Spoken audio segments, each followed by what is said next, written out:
petit 1, la lutte des peuples. Donc nous verrons comment les différents peuples voltaïques ont lutté pour pouvoir réclamer, si vous voulez, la décolonisation ou bien l'indépendance. D'abord, il faut se dire que c'est un ensemble d'actes qui a entraîné des révoltes et des mouvements au sein des populations. Il s'agit d'abord des travaux forcés pour pouvoir construire les bâtiments administratifs, pour pouvoir construire les écoles, donc pour pouvoir construire les centres de santé. Et il y a aussi le recrutement militaire qui était à la limite obligatoire. Et à cela, on ajoutait l'insuffisance de l'argent, du travail salarié, alors que l'argent était devenu quelque chose d'important pour pouvoir payer l'impôt et pouvoir évidemment profiter de certaines prestations. Il fallait de l'argent. Donc, toutes ces raisons-là ont amené les populations à se révolter et à lutter, à s'organiser en mouvement pour pouvoir réclamer les indépendances. Donc, voici les raisons qui ont entraîné les peuples voltaïques à lutter. Donc, on retient que les voltaïques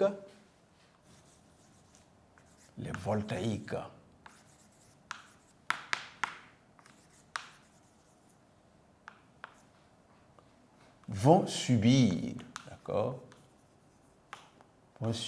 les travaux forcés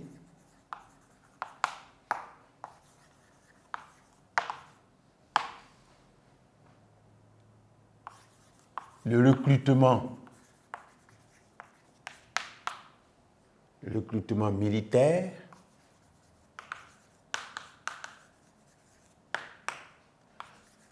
ils vont servir également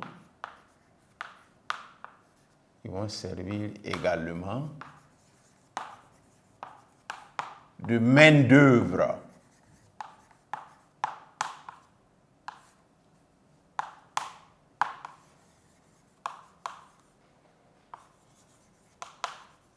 dans d'autres colonies de l'Afrique de l'Ouest,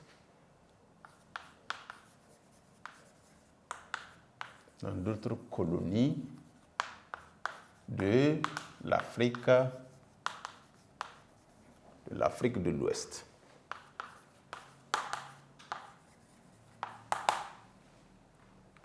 À cela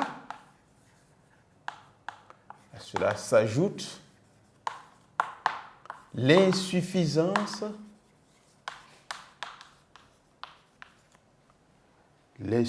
du travail salarié.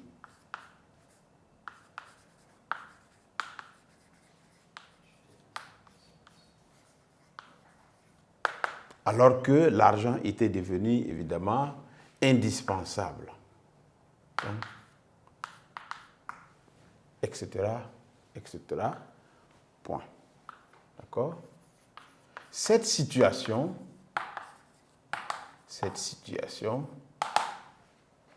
entraîne des mouvements de population et des révoltes à travers le pays.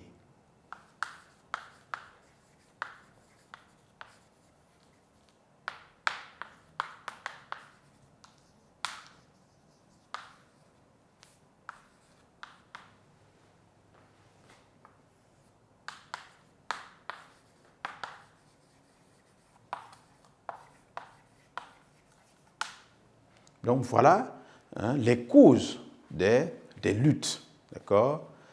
Les travaux forcés pour construire les bâtiments administratifs, pour construire les écoles, pour construire les centres de santé, etc., etc. Les populations subissaient également le recrutement militaire. Donc, et à cela, on pouvait ajouter l'insuffisance du travail salarié, alors que l'argent était devenu indispensable.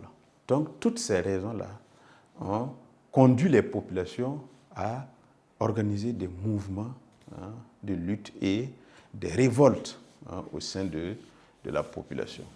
Donc, voilà ce qu'il faut retenir à ce niveau. Et on passe au petit 2, d'accord, qui était évidemment la revendication des chefs traditionnels.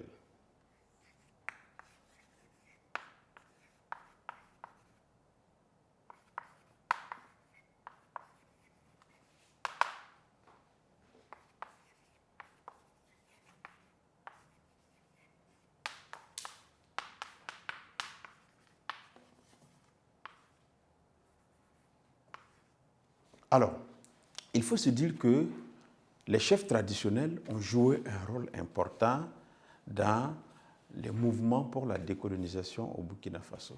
Donc, si on prend par exemple le Moro Naba Kom II, lui qui est décédé en 1942, et après le Moro Naba Saga, accompagné d'autres intellectuels et d'autres chefs traditionnels, ont animé des mouvements de protestation auprès de l'administration pour d'abord demander la reconstitution de la Haute-Volta, comme je le disais tantôt, et aussi demander la suppression, par exemple, du travail forcé.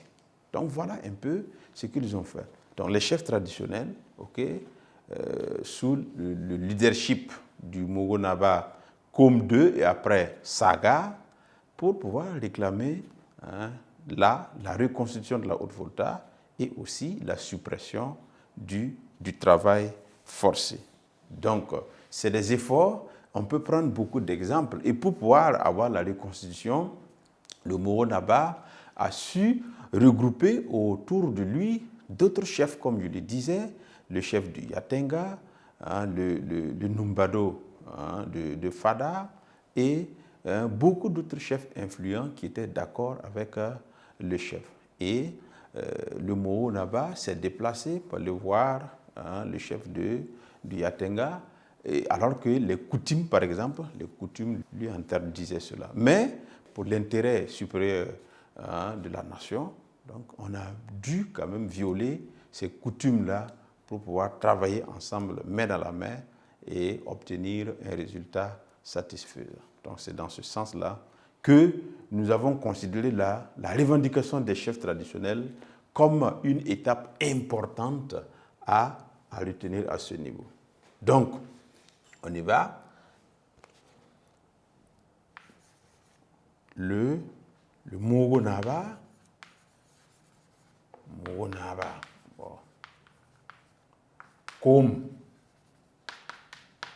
Kom II, le Moro Naba Saga,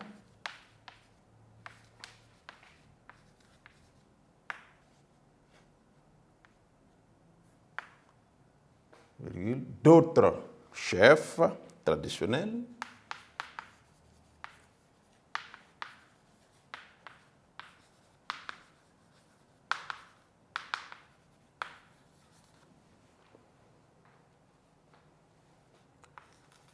ont adressé des lettres, d'abord, des lettres de protestation,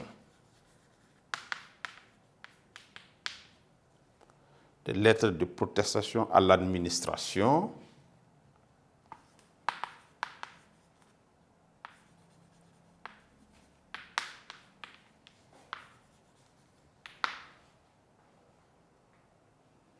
pour demander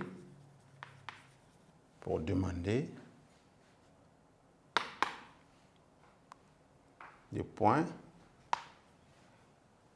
la suppression du travail forcé,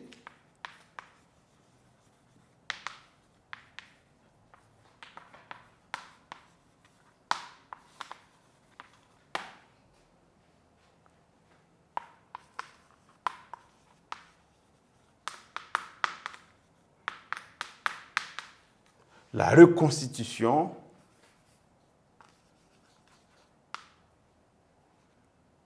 de la Haute-Volta.